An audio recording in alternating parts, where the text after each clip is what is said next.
ছাত্ৰ ছাত্ৰীসকল, তোমালোকলৈ নতুন এটি ভিডিঅ' লৈ আহিছোঁ।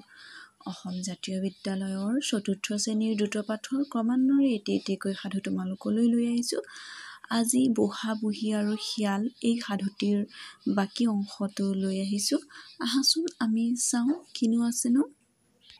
ইতিমধ্যে বুঢ়াই শিয়ালবোৰক এসেকা দিলে আৰু তাৰ পাছতে বুঢ়ীয়ে জীয়েকৰ ঘৰলৈ যাওঁতে কিনো হ'ল তাকে আমি চাওঁ আহাচোন। যেতিয়া শিয়ালবোৰে বুঢ়ীক ক'লে যে আজি আমি তোক নেৰোঁ, শুদাই নেৰোঁ, যে খাম, তেতিয়া বুঢ়ীয়ে উত্তৰ দিলে, খাব খুজিছ খাবি, কিন্তু আজি মই ভালেমান দিন মোৰ ছোৱালীজনী দেখিবলৈ পোৱা নাই।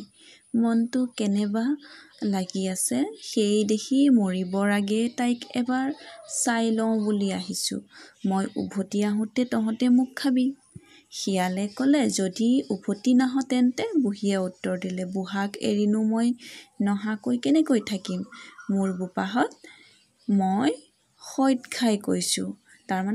খাই কৈছোঁ, এই বাটেদিয়েই মই সোনকালে উভতি আহিম আৰু তহঁতে মোক যি কৰ কৰিবি।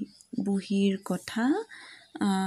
কথা পতিয়াই সিহঁতে বুঢ়ীক এৰি দিলত বুঢ়ী জীয়েকৰ ঘৰ পালেগৈ।